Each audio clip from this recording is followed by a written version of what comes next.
조갑제 TV 시청자 여러분 안녕하십니까? 2020년 12월 22일 저녁 7시입니다. 역시 정치는 타이밍의 예술이라는 생각이 듭니다. 안철수 국민의당 대표가 지난 20일 나는 대선에 나가지 않겠다. 서울시장 선거에 출마하겠다. 범야권 경선을 제안한다.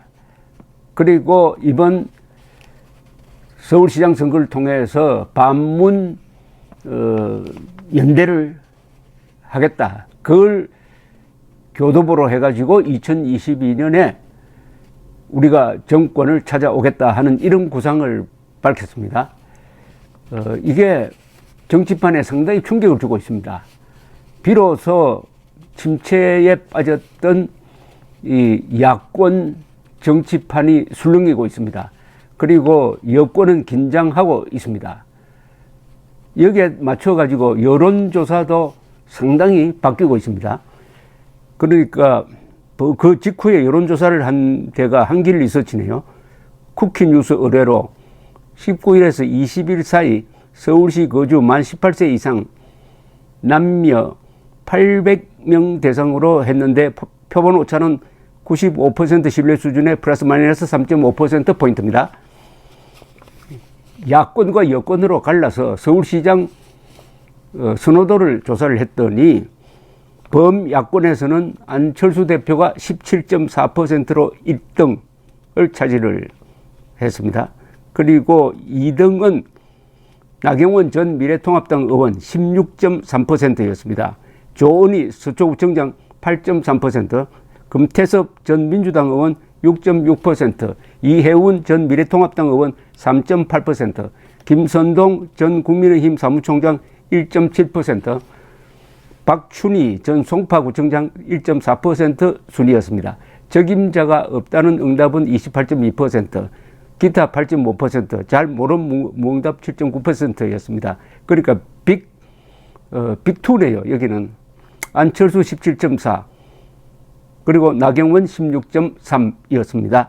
그 다음에 범여권의 경우에는 박영선 중소기업청장관이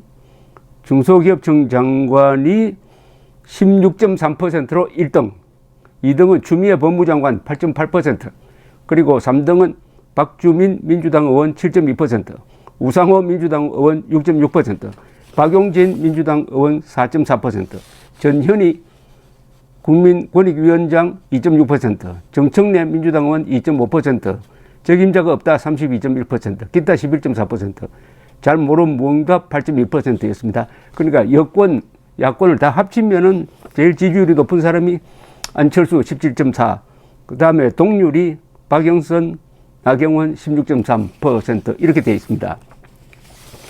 정당 지지율도 조사를 했는데요. 민주당 지지율이 국민의힘보다 훨씬 높습니다.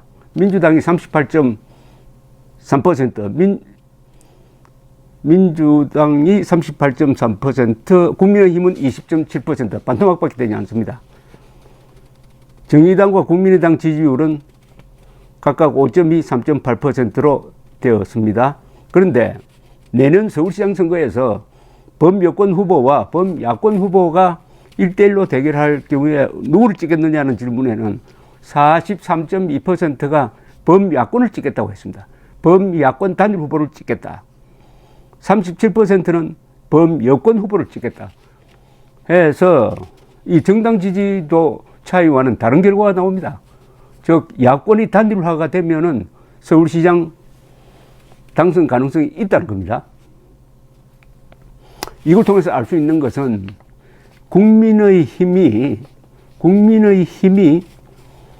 참 약하다는 겁니다. 국민의힘 지지율보다는 범야권에 대한 지지율이 훨씬 높다는 겁니다.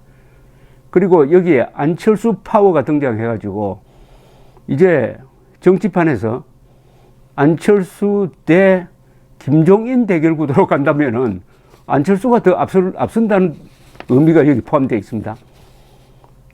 안철수가 김종인보다 먼저 선수를 쳤습니다. 그러니까 주도권을 잡았어요. 이제 김종인 쪽에서 해답을 내놓아야 합니다.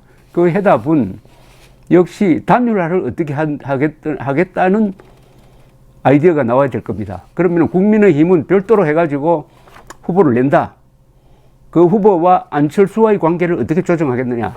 국민의힘 후보로서는 당선은 절대 불가능하다는 건 누구나 다 압니다. 그러면 당 바깥에 있는 안철수 국민의힘,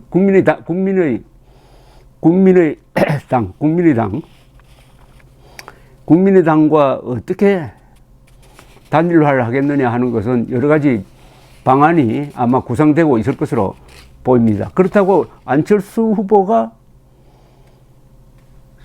국민의힘으로 들어가기에는 좀 뭐 하지 않을까요? 좀 그게 이상하게 보이지 않을까요? 당대당 통합이 돼야 되는데 당대당 통합이 되면 뭐 가능하겠죠. 여러 가지 방안이 있는데 미스 더 트롯 방식으로 한다는 것은 이 경우에 어떻게 적용될지 하는 생각도 듭니다. 그리고 이 안철수, 나경원 이외에도 주목할 만한 사람들이 있습니다. 금태섭, 그리고 이 서초구청장 조은희 씨 상당한 지지율을 가지고 있습니다. 이런 사람들 지지율까지 다 흡수할 수 있는 미스 더 트롯 방식의 흥미로운 경선 룰을 김종인, 안철수 이런 분들이 합의를 해서 만들어내야 합니다. 그러지 않으면 어떻게 될 거냐. 어쨌든 범야권 단일화로 가는 것은 누구도 막을 수 없다고 생각합니다. 거기에 딴지를 건다든지 하는 사람이 아마 정치적으로 상당히 타격을 받게 될 것입니다. 드디어 김종인 씨가 그동안 몇 달 동안 시간 허송하고 광주에 가서 무릎 꿇고 하는 이런 방식으로는 안 된다. 역시 안철수식으로 정치적 승부를 걸어야 한다 하는 것이 밝혀졌습니다. 그래서 주도권이 김종인에서 안철수 쪽으로 넘어간 듯한 느낌이 듭니다. 언론이 안철수 쪽으로 기울고 있는 것은 안철수 씨가 2022년 대선으로 가는 길을 보여주었으므로입니다. 어제는 서울시장에 당선되면은 서울시를 범야권 연립정부로 만들겠다. 그리고 겸손하고 정직하고 능력 있는 사람은 다 모으겠다. 그동안에 박원순 세력이 서울시청을 차지해가지고 패거리 시정을 한 걸 손보겠다. 그리고 유권자들에게 이거 하나만 주지시키겠다. 또다시 민주당에 서울시를 맡기겠습니까? 요 한마디만 하겠다. 그래야 2022년으로 가는 시범을 한번 서울시장 선거를 통해서 보여주겠다. 이렇게 포부를 밝혔습니다. 지금 야권 정치인 중에서 이렇게 정권 탈환으로 가는 로드맵을 보여준 사람이 없었어요. 김종인 씨는 맨날 무슨 이야기를 하는지 모르는 애매모호한 논평만 하고 있다가 안철수 씨가 치고 나오니까 이제 김종인 씨도 아마 당황할 겁니다. 뭔가 내놔야 되죠. 그만큼 경쟁이 벌어진 것은 좋은 일이라고 생각을 합니다. 요사이 여론조사에서 특징적인 게 정권 교체론이 정권 지속론보다도 여론조사에서 앞서는 경우가 많이 있습니다. 이것은 지난 총선 때 민주당에 압도적 표를 주고 다수 의석을 만들어 주었더니 그동안 몇 달 동안 하는 꼴을 보니까 이건 안 된다 하는 국민 각성이 이루어지고 있다는 뜻과도 마찬가지입니다. 안철수 씨는 그동안에 많은 유서를 만든 사람입니다. 지금까지는 좌파에 유리한 정치를 한 경우가 많았습니다. 그것을 후회하고 있는 것도 틀림없습니다. 특히 문재인 정권에 대한 이 반감이 굉장히 강합니다. 그리고 이분은 정치판에서 여러 번 시련도 겪고 좌절도 하고 하는 과정에서 그나마 내공을 쌓으면서 10년 전보다 더 좋은, 더 성숙한 인물이 되었다는 인상을 주고 있습니다. 그렇다면은 안철수나 윤석열이나 대한민국 입장에서는 다 품어야 할 인물입니다. 이런 인물을 우리가 이제는 어떻게 밀어주느냐를 생각해야 됩니다. 리더십만 중요한 게 아닙니다. 팔로십이 더 중요합니다. 따르는 사람이 있어야 리더가 클 것 아닙니까? 비판만 해가지고는 안 되죠. 어떻게 밀어주어서 사람을 만들어낼 거냐 하는 고민을 하도록 만드는 화두를 던진, 어떻게 보면 희망을 주고 로드맵을 제시한 안철수 대표에게 주목하지 않을 수가 없습니다.